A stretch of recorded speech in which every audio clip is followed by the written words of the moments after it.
देखो समझो पहले क्या होता है इलेक्ट्रिक डाइपोल। पता नहीं चल रहा है कि भाई क्या होता है। एक बार डेफिनेशन सब लोग पढ़ो, एक बार सब लोग डेफिनेशन पढ़ो पहले जो लिखवा है।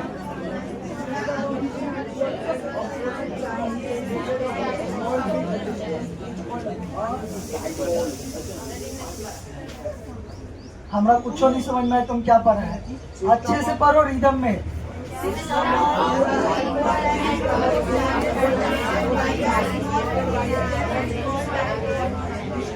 System of two equal and opposite charges is separated by a small distance. Is separated by a small distance is called a dipole. Is that clear? मतलब कहता है कि दो समान विपरीत आवेश वाले का बीच का दूरी क्या होना चाहिए? कम होना चाहिए, स्मॉल होना चाहिए। वो सिस्टम ही तुम्हारा क्या कहलाता है? इलेक्ट्रिक डाइपोल कहलाता है। बनाते हैं डायग्राम। ये तुम्हारा क्या है? एक तुम्हारा निगेटिव चार्ज होना चाहिए और एक तुम्हारा कैसा चार्ज होना चाहिए? पॉजिटिव चार्ज होना चाहिए। एक निगेटिव चार्ज और एक कैसा चार्ज? पॉजिटिव चार्ज है। और इसके बीच का दूरी क्या है? स्मॉल है। इसके बीच का दूरी क्या है? इसके बीच की दूरी को हम लोग क्या देते हैं? 2D। क्या क्या देते हैं? 2D। और इसका सेंटर क्या देते हैं? O। क्या क्या देते हैं? देखो दो समान विपरीत आवेश है, दो समान विपरीत आवेश यानी कि इसका भी मैग्नीट्यूड Q, इसका भी मैग्नीट्यूड Q, लेकिन विपरीत है। ये माइनस है तो ये क्या है? ये माइनस है। तो और इसका ऐसा सिस्टम बना हुआ है कि कम डिस्टेंस पे, बहुत ही कम डिस्टेंस पे दोनों को रखा गया है। यही ना, यही तुम्हारा क्या कहलाता है? इलेक्ट्रिक डाइपोल कहलाता है। समझ गए? अब देखो इलेक्ट्रिक डाइपोल जो होता है, इलेक्ट्रिक डाइपोल का जो डायरेक्शन होता है वो निगेटिव से पॉजिटिव की तरफ होता है। निगेटिव से पॉजिटिव की तरफ होता है। समझ गए ना? निगेटिव से पॉजिटिव की तरफ, नकारात्मक से सकारात्मक की तरफ। ठीक है, बुराई से अच्छाई की तरफ। ऐसे याद रहेगा ना? अवगुण से गुण की तरफ। चलो अब समझो कि यहाँ से सवाल कैसे बनेगा। तो देखो ये तो इलेक्ट्रिक डाइपोल है। एक तुमसे सवाल पूछा जाएगा इलेक्ट्रिक डाइपोल मोमेंट। तो इलेक्ट्रिक डाइपोल मोमेंट जो होता है वो इलेक्ट्रिक डाइपोल मोमेंट क्या बताता है? उसके वैल्यू को बताता है कि इलेक्ट्रिक डाइपोल के वजह से कितना वैल्यू आ रहा है। ठीक है, वही तुम्हारा क्या होता है? Electric dipole moment. और वो इलेक्ट्रिक डाइपोल मोमेंट में क्या होता है? तो इलेक्ट्रिक डाइपोल मोमेंट में इलेक्ट्रिक डाइपोल का डायरेक्शन भी होता है। क्या होता है? इलेक्ट्रिक डाइपोल का डायरेक्शन भी होता है। यानी इलेक्ट्रिक डाइपोल मोमेंट एक वेक्टर क्वांटिटी होगा, उसके पास मैग्नीट्यूड भी होगा और डायरेक्शन भी होगा। तो तुमसे सवाल पूछा जाएगा कि इलेक्ट्रिक डाइपोल मोमेंट का वैल्यू कितना होता है। तो इलेक्ट्रिक डाइपोल मोमेंट को सबसे पहले हम लोग क्या चीज से रिप्रेजेंट करते हैं? पी वेक्टर से। क्या चीज से? और पी वेक्टर बराबर क्या होगा? तो चार्ज का मैग्नीट्यूड, चार्ज का मैग्नीट्यूड क्या होगा? Q। चार्ज का मैग्नीट्यूड Q इनटू इसके बीच का दूरी, इसके बीच का दूरी, तो इसके बीच का दूरी क्या है? 2D। तो क्या बन गया? Q into 2D। Q into 2D। अब तुमसे एक सवाल पूछा जाएगा कि बताइए इसका दिशा किधर से किधर की ओर होता है? इसका डायरेक्शन किधर से किधर की ओर होता है? तो किधर से? निगेटिव से पॉजिटिव, यानी कि माइनस चार्ज से पॉजिटिव चार्ज की ओर इलेक्ट्रिक डाइपोल मोमेंट का डायरेक्शन होता है। ये सवाल पूछा हुआ ऑब्जेक्टिव में, सवाल पूछता है। सवाल क्या पूछेगा? बताइए इलेक्ट्रिक डाइपोल मोमेंट का वैल्यू कितना होता है? कितना होता है? Q into 2D। और एक और सवाल क्या पूछेगा कि बताइए इलेक्ट्रिक डाइपोल मोमेंट का डायरेक्शन किधर से किधर की तरफ होता है? तो माइनस Q से प्लस Q की तरफ, माइनस Q से प्लस Q की तरफ। Is that clear? चलो अब तुमसे पूछा जाएगा कि बताइए इलेक्ट्रिक डाइपोल मोमेंट के अक्ष पर, इलेक्ट्रिक डाइपोल मोमेंट के अक्ष पर इलेक्ट्रिक फील्ड का वैल्यू कितना? नहीं रे। और तुमसे सवाल ये पूछा जाएगा कि बताइए derive the expression of electric field due to a dipole moment at equatorial point या परपेंडिकुलर एक्सिस, यानी कि निरक्षीय रेखा पर, निरक्षीय रेखा पर वैद्युत द्विध्रुव के कारण विद्युत क्षेत्र का मान कितना होगा, इस बात को डिराइव करना है। और एक और सवाल क्या पूछेगा कि वैद्युत द्विध्रुव के कारण किसी भी बिंदु पर विद्युत क्षेत्र का मान कितना होगा। तो तीन डेरिवेशन हो गया। अब तीनों में से कोई को पूछता है 5 नंबर है, समझ रहे हो ना। मेरे टाइम पे पूछा गया था एक्सिस पर इलेक्ट्रिक फील्ड का वैल्यू बताइए, electric dipole moment, electric dipole, समझे कि नहीं समझे। अब सुनो सवाल क्या है, यहाँ समझने की बात क्या है इसके अंदर। पहले ये तुम जाने हो कि कौन सा इसका अक्ष है, कौन सा इसका निरक्ष है और कहाँ कोई भी बिंदु हो सकता है। पहले इलेक्ट्रिक डाइपोल पे ये समझ लेंगे, तभी तो बताएंगे ना कि कहाँ पे इलेक्ट्रिक फील्ड का वैल्यू आएगा। ये बताओ ना, पहले ही पता चलना चाहिए कि कहाँ जाना है, कहाँ पहुंचना है, तभी ना वहां पहुंचेंगे। चलो पहले ही जान लेते हैं, समझ गया। देखो ये इलेक्ट्रिक डाइपोल है, इसका एक्सिस क्या होगा, इसी लाइन पे होगा इसका अक्ष।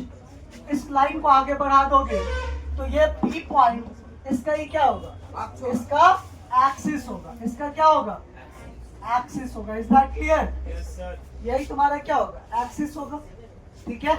ये इसी लाइन में, अरे बोलो। अब परपेंडिकुलर लाइन या परपेंडिकुलर पॉइंट या इक्वेटोरियल पॉइंट या परपेंडिकुलर एक्सिस, कुछ भी बोल के पूछ सकता है। या ये क्या पूछेगा, हिंदी में क्या पूछेगा, अक्ष। क्या पूछेगा, अक्ष। क्या पूछेगा, अक्ष या अक्षीय रेखा। क्या पूछेगा, अक्ष या अक्षीय रेखा। अब तुमको जानना है इलेक्ट्रिक डाइपोल के अंदर, यहाँ फोकस करो, इलेक्ट्रिक डाइपोल के अंदर निरक्षीय रेखा कौन होता है, या इक्वेटोरियल लाइन कौन होता है, या परपेंडिकुलर लाइन कौन होता है। तो कौन होगा, एकदम इसके सेंटर कौन है, वो है। इसके सेंटर से एक परपेंडिकुलर ड्रॉप डाल दो, डाल दिए। यहाँ किसी भी बिंदु पर, यहाँ किसी भी बिंदु पर ये क्या होगा, इक्वेटोरियल लाइन होगा। कौन सा लाइन होगा, इक्वेटोरियल लाइन। समझे कि नहीं समझे। इक्वेटोरियल लाइन बोलो या इक्वेटोरियल एक्सिस बोलो या इक्वेटोरियल पॉइंट बोलो या परपेंडिकुलर एक्सिस बोलो, ये परपेंडिकुलर एक्सिस भी होगा। ये क्या होगा, परपेंडिकुलर एक्सिस। Perpendicular axis. समझे कि नहीं समझे, या परपेंडिकुलर पॉइंट। समझ में आया। तो इस बिंदु पे भी हम लोग क्या निकालेंगे, इलेक्ट्रिक फील्ड का वैल्यू निकालेंगे। किसके वजह से, इलेक्ट्रिक डाइपोल मोमेंट की वजह से। अरे बोलो भाई, अरे बोलो, नहीं समझा, समझ गया ना। अब देखो, अब एक सवाल और आएगा, एक सवाल और आएगा कि इसी इलेक्ट्रिक डाइपोल मोमेंट की वजह से किसी भी बिंदु पर एट एनी पॉइंट, तो एट एनी पॉइंट क्या हो सकता है, अक्ष भी हो सकता है, निरक्ष भी हो सकता है, एंगल थीटा, कोई भी एंगल थीटा के वैल्यू के लिए, यानी मान लेते हैं कहीं पे भी, यहाँ पे मान लो ई वाला पॉइंट, और यहाँ से मान लेते हैं क्या होगा, एंगल थीटा। अरे बोलो भाई, अरे बोलो, यही ना। ये एट एनी पॉइंट पी, इस पॉइंट पे भी हमको क्या निकालना होगा, इलेक्ट्रिक फील्ड का वैल्यू निकालना होगा। अब तीन को बात जो बोले इलेक्ट्रिक फील्ड के लिए, इलेक्ट्रिक पोटेंशियल के लिए भी लागू होगा। किसके लिए भी लागू होगा, इलेक्ट्रिक पोटेंशियल। घबराना नहीं है भाई, एक एक करके सब सिखाएंगे, एक एक करके 6 डेरिवेशन 6 दिन सिखा देंगे, टेंशन नहीं लेना। 5 नंबर का जो टेस्ट लेते हैं तुम्हारे क्लास में, एक डेरिवेशन के बाद वो भी करवाएंगे। Is that clear. तो घबराना नहीं है, सब याद करवा देंगे क्लासे में। बोलो आज तक जो करवाए क्या याद नहीं करवाए हैं क्या, जो ईमानदारी से क्लास किया है, जो डेली क्लास है, जो मेरा बात माने, उसको अभी भी याद होगा। एक बार देख लेगा उसको याद आ जाएगा। अरे बोलो, ठीक है। तो अब क्या करना है, अब तुमसे सवाल पूछेगा, इलेक्ट्रिक डाइपोल मोमेंट के कारण उसके अक्षीय रेखा पर विद्युत विभव का मान, समझ गए। उसके बाद इलेक्ट्रिक डाइपोल मोमेंट के कारण उसके निरक्षीय रेखा पर विद्युत विभव का मान। और एक और सवाल पूछेगा, इलेक्ट्रिक डाइपोल मोमेंट के कारण उसके किसी भी बिंदु पर विद्युत विभव का मान। समझ गए। और एक बात जान लो, जैसे ही क्वेश्चन बैंक पलटोगे तो तुमको खाली यही सब डेरिवेशन किताब में 5 नंबर के में घूमता हुआ दिखाई देगा। और जब बच्चा नहीं पढ़ा रहता है क्लास में, ऐसे समझ गया ना, जो डेली डेली मेहनत नहीं किया रहता है, तो लास्ट टाइम में जैसे क्वेश्चन बैंक को पलटता है ओकरा हवे नहीं लगता है फिजिक्स में। वो कहता भाई क्या हो रहा है, हमरा तो कुछ पते नहीं चल रहा है। हमें नहीं लग रहा तो पंखा चला दो। अरे पंखा चलाओगे तो पंखा में हवा लगेगा लेकिन दिमाग में हवा नहीं लगेगा, खाली माथा में हवा लगेगा। दिमाग में हवा लगने के लिए रोज सर के क्लास में बैठना होगा। नहीं समझे? चलो तो ये बात समझ गए ना कि यार डेली पॉइंट क्या होगा, कैसे क्या करने वाले हैं। इस बात को पहले बना लो, इस डायग्राम को पहले बना लो और फिर इलेक्ट्रिक डाइपोल मोमेंट का परिभाषा लिखेंगे। समझ गए ना? इसको पहले करो। सब डेंजर विद्यार्थी सब। उपाय बताया तुम्हें क्या चीज का उपाय? नवरत्न तेल रखना। नवरत्न तेल।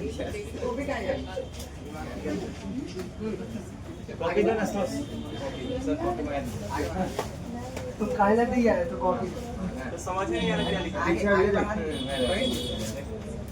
दे दो इसके कॉफी। ए बबलू भाई है। लिखा क्या है कॉपी में, उसको देखे सर। ये जानता है रही है, ये ऐसा वीडियोस में 2 दिन हम कंसीडर किए हैं तो ऐसे चलते हैं। हमको लगा हम कब से लगड़ाने लगे। सर बबलू सराफ दिया। सर पेज फाड़ दिया, देख रहे इसलिए कॉपी नहीं क्या लिख दिया। अरे ऑब्जेक्टिव में पूछेगा क्या पता है, यहाँ पे ना डी का वैल्यू एल ओ एल एक्स वैक्स रख के पूछ लेगा, वो भी बता देंगे कि क्या क्या फॉर्म में हो सकता है। फॉर्मूला सिमिलर ना दे, उस इसके बीच का दूरी कुछ और रखेगा तो वही उसका दूरी से गुना होगा। समझ गए ना? अब ये को सवाल करेंगे ना तो समझ में आ जाएगा।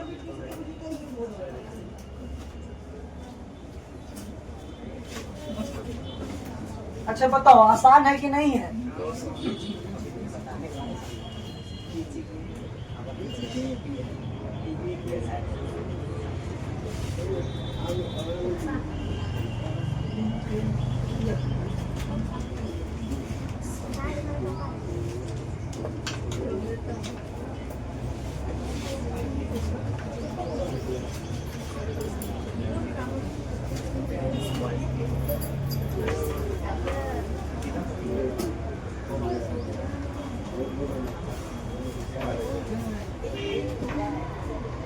सीसी को 5 साल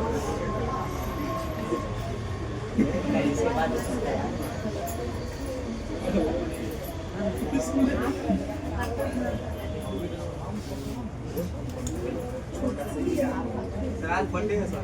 किसका? सिंगल है। हमारे कल सुनेंगे। संडे को टेस्ट है ना, पता है ना? संडे को मैं बोर्ड में तोड़ देंगे, कहीं मत जाना है, सबको टेस्ट देने आना है। नहीं बात समझेंगे रे, वही बार टेस्ट देना है। धीरे धीरे जो नहीं आएगा ओकरा 100 रुपया फाइन रहेगा।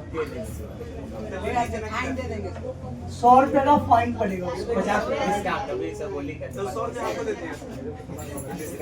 और जो पैसा आएगा ना सबका लिट्टी चढ़ा है। यस सर 5 आएगा। समझ गया? जो पैसा आएगा वो सबका लिट्टी चढ़ा है। तो 4 ही आएगा, 25 रुपये हो गया। सबको वो पैसा का सबका पार्टी होगा। हर एक संडे को ऐसी टेस्ट होगा, जो क्लास नहीं आएगा 100 रुपए लेके आना। आयुष छोड़ दो। ठीक है? ऐसे ही हम लोग पार्टी कर लिया करेंगे। मत आना। अब पार्टी किस दिन करेंगे पता है? टेस्ट के दिन। जो टेस्ट देने आएगा उसी को खिलाया जाएगा। सर सब चलाया था। सब चलाएगा तो आपके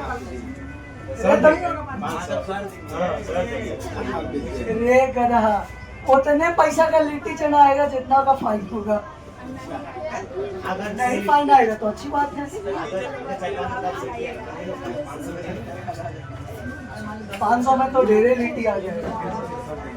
चलिए देखो बस आपको किया ही है। वहाँ पे डिस्काउंट करवा देंगे। तो सर वही ले चलिएगा सर 16 फुट लग रही है। संडे को टेस्ट है, यही बात ध्यान रखना। टेस्ट का पेपर पिताजी को जरूर दिखाएंगे। इसके आपके पिताजी को तो नहीं दिखाएंगे, आप तो पिताजी का डर नहीं मानते, आपके माताजी को दिखाएंगे।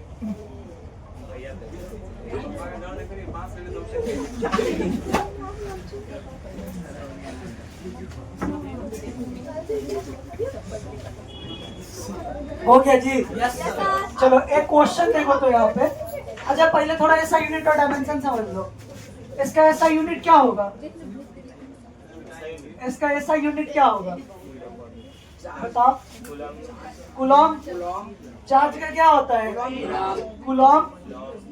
और डिस्टेंस का क्या होता है?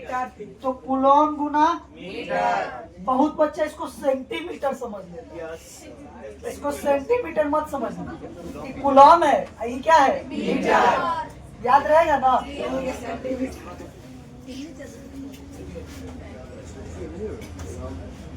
याद रखना भी होगा।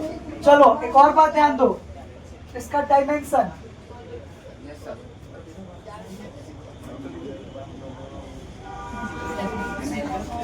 इसका डायमेंशन क्या होगा तुम लोग बताओ?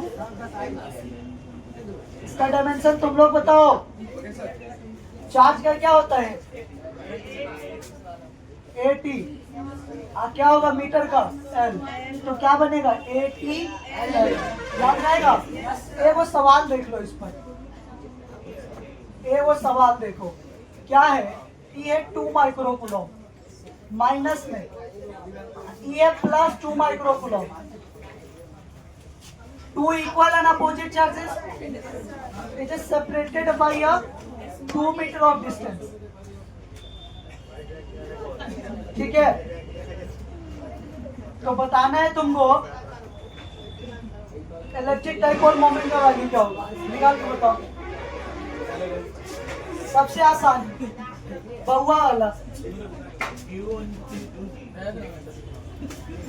सबसे बहुआ वाला सवाल दे रहे हैं। 3 micro Coulomb plus 3 micro Coulomb, ये 3 मीटर पर। बताओ इलेक्ट्रिक डाइपोल मोमेंट का वैल्यू बताओ।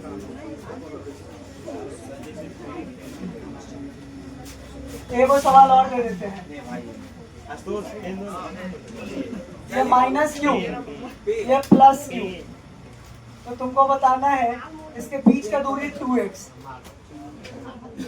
तो बताना है इलेक्ट्रिक डाइपोल मोमेंट का वैल्यू। एक सवाल और है,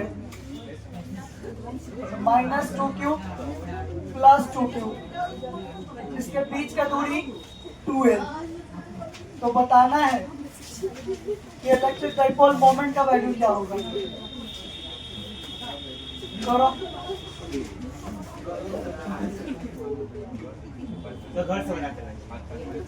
यहाँ देख, यहाँ देख बन गया। अरे Q into 2D, Q into 2D।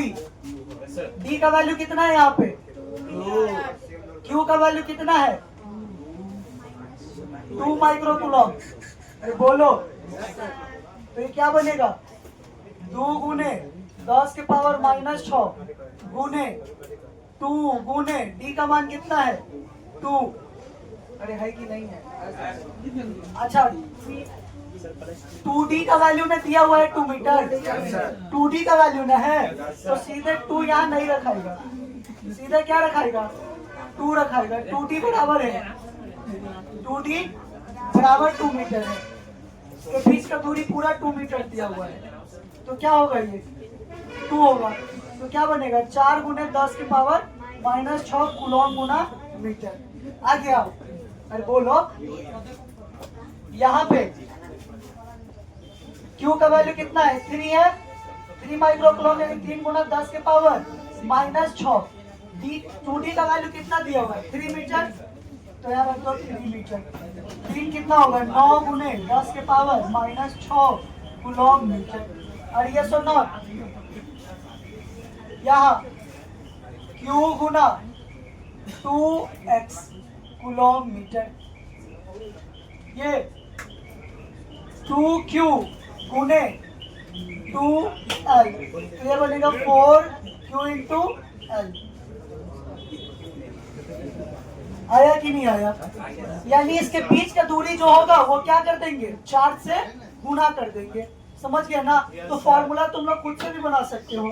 कई बार इसके बीच का दूरी क्या कहेगा? L। इसके बीच का दूरी, पूरा दूरी क्या कहेगा? L। तो क्या होगा? Q into L। Q into L, जो दूरी होगा वही होगा। इसके बीच का दूरी हम 2D रखे तो इसलिए हम 2D बोले हैं। समझ गया ना? अरे समझे कि नहीं समझे? दो चार्ज के बीच के जो दूरी होगा वही से गुना करेंगे। अगर एल होता तो एल से गुना करते, समझे? अगर खाली एक्स होता तो एक्स से गुना करते, क्यू इंटू एक्स। डिपेंड करता है कि क्या है। चलो नोट कर लिए सब लोग? और तुमसे एक रिलेशन में पूछेगा, बताइए एक डेबाई बराबर कितना किलोमीटर? एक डेबाई बराबर कितना किलोमीटर? तो ये भी लिख लेना, एक डेबाई बराबर 3.3 गुना 10 के पावर -30 किलोमीटर।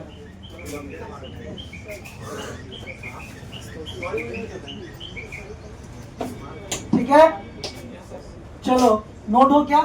अब इससे ज्यादा सवाल नहीं पूछेगा, जितना पूछेगा हम सब समझा दिए हैं। क्लोरोफॉर्म, क्लोरोफॉर्म का मॉलिक्यूलर फॉर्मूला क्या होता है? क्लोरोफॉर्म का मॉलिक्यूलर फॉर्मूला क्या होता है बताओ?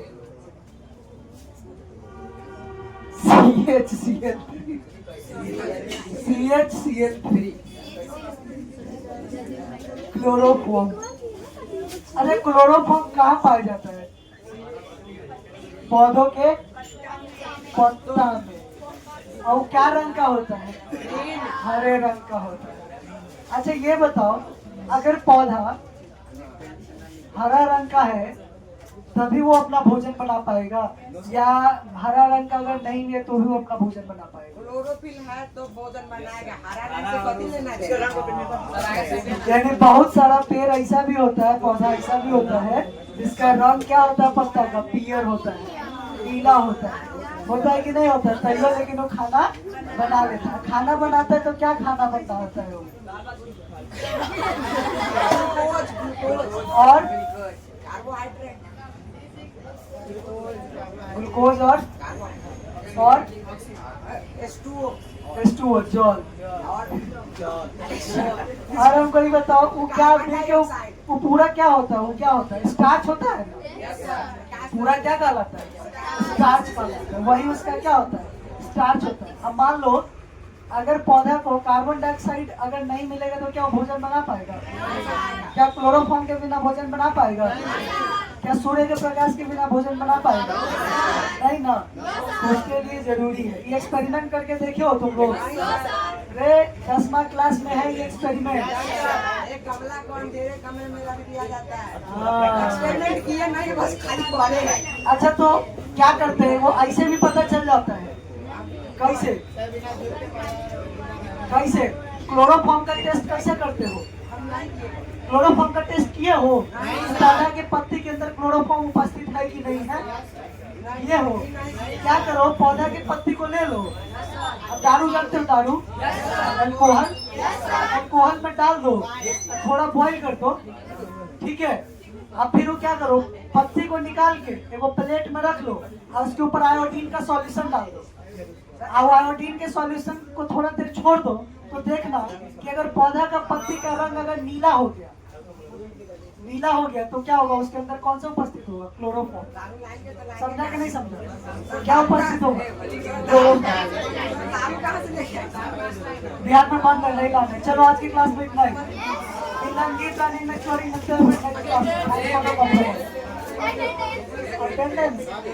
अटेंडेंस बना लीजिए।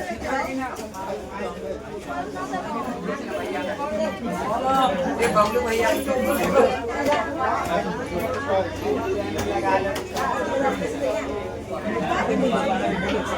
Boys, get ready for attendance. Roll number 1.